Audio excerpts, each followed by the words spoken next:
देखिए, बल्लौड़ जो private school association है उसके प्रेसिडेंट चंद्र शर्मा जी के नेतृत्व में सभी स्कूल के मालिक लोग आए हैं। उनकी अपनी समस्या है कि उनको परमानेंट मान्यता नहीं मिली है।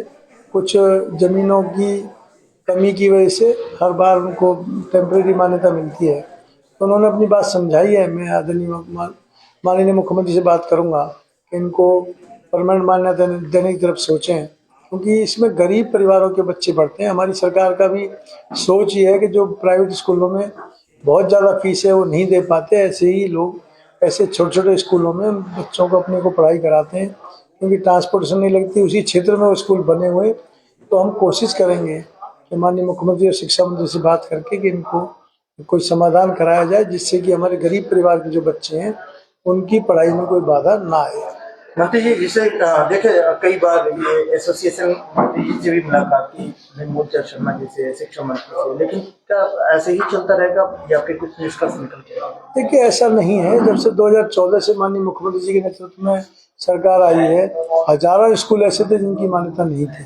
तो हमने नियमों में कई बार संशोधन करके इन्हें रिलैक्सेशन दिया है, और उससे अधिकतर स्कूल इन्होंने खुद माना है, चंद्रसेन जी ने, कि 80% स्कूलों को परमानेंट मान्यता मिल चुकी है। अभी 20% स्कूल बाकी हैं जिनके पास जमीन और अदर नॉर्म्स पूरे बिल्कुल नहीं करते, उनकी ये अभी दिक्कत है। तो हम कोशिश करेंगे कि हमें सेफ्टी का भी ध्यान रखना है। तो मैं अधिकारियों से और माननीय मुख्यमंत्री से प्रार्थना करूंगा कि सभी नॉर्म्स में हम जितने भी और मैक्सिमम रिलैक्सेशन दे सकते हैं, हमारी प्रार्थना रहेगी। क्योंकि उसके पीछे एक कारण मैंने अभी पहले बताया, जैसा कि उसी क्षेत्र में जहाँ रहते हैं गरीब परिवार, अगर दूर जाएंगे तो उनको ट्रांसपोर्टेशन कॉस्ट पड़ेगी, वो पढ़ाई छोड़ देंगे। तो उसी क्षेत्र में इन्होंने अपने स्कूल बनाए हुए हैं, छोटे छोटे स्लम बस्तियों में वहाँ स्कूल चलते हैं, वहीं के बच्चे आ जाते हैं, पढ़ रहे हैं। तो इनको स्कूलों को चलाना सरकार के हित में है, इसलिए हमारी कोशिश रहेगी कि इनका कुछ न कुछ हम भला कराएं। अच्छा, जिस तरीके से एसोसिएशन का ये भी कहना है कि जो घोषणा पत्र में एक मुश्त में सभी स्कूलों को मान्यता देने की बात कही गई थी बीजेपी की तरफ से, फिर आज मुकर क्यों रही है? देखिए, कभी ऐसा नहीं था। जो प्राइवेट स्कूल थे, जो मान्यता देने की बात थी वो ये थी कि नॉर्म्स पूरे करे बिना किसी को भी मान्यता कैसे दी जा सकती है। आप बताइए, आपके खुद बताइए पत्रकार महोदय, कि आपका बच्चा अगर किसी स्कूल में जाता है और उसकी सेफ्टी का अगर स्कूल संचालक ध्यान नहीं रखेगा, फायर फाइटिंग सिस्टम नहीं होगा, वहाँ निकलने का, एग्जिट का, इमरजेंसी का रास्ता नहीं होगा, भगवान ना करे उस स्कूल में हादसा हो जाए, क्योंकि ये पब्लिक प्लेस है। पब्लिक प्लेस में बहुत सी चीज़ों का ध्यान रखना होता है, तो उस समय हमें वो भी स्थिति देखनी पड़ेगी। तो ऐसा कोई भी सरकार या कोई भी पार्टी घोषणा पत्र में नहीं कहती।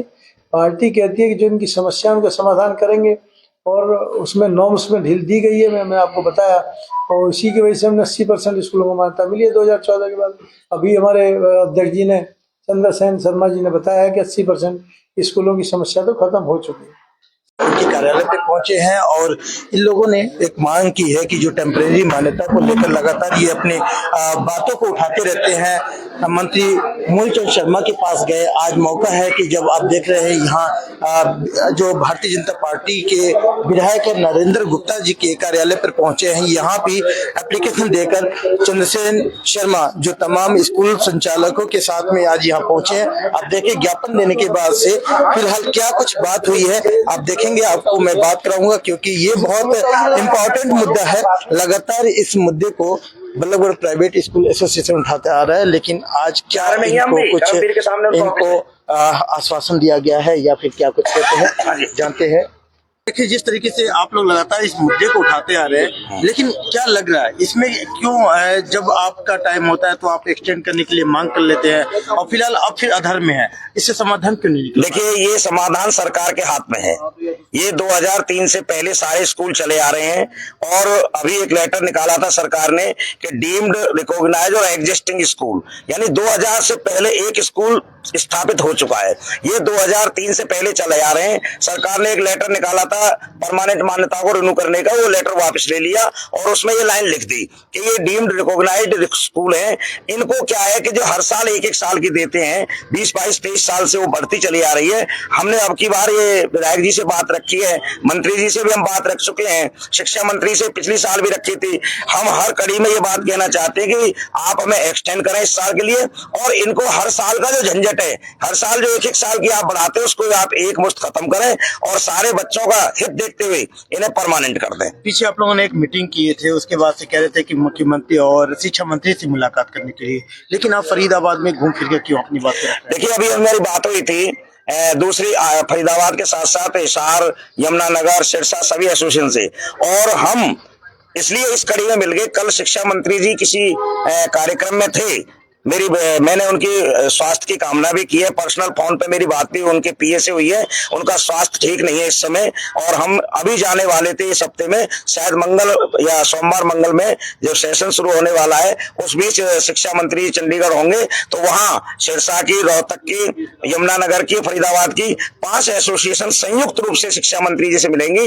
वरना उनका स्वास्थ्य ठीक रहता तो हो सकता है कि आज जो विधायक जी से मिल रहे हैं, तो आज या कल में हम शिक्षा मंत्री से मिलते। तो हमने सोचा कि अपने नरेंद्र गुप्ता जी के क्षेत्र में बहुत से प्राइवेट स्कूल हैं, हजारों की संख्या में फरीदाबाद में है, इनके क्षेत्र में भी 300-400 स्कूल आ रहे हैं, तो हम क्यों ना अपने विधायक जी से बात रखें कि सेशन आ रहा है 15 तारीख से, और उन्होंने हमें बड़ा आश्वासन दिया है कि मैं हरियाणा की विधानसभा में इस बात को उठाऊंगा। मुख्यमंत्री जो हमारे मनोहर लाल खट्टर जी, उनसे भी अपील करूंगा और शिक्षा मंत्री जी से भी बात करूंगा।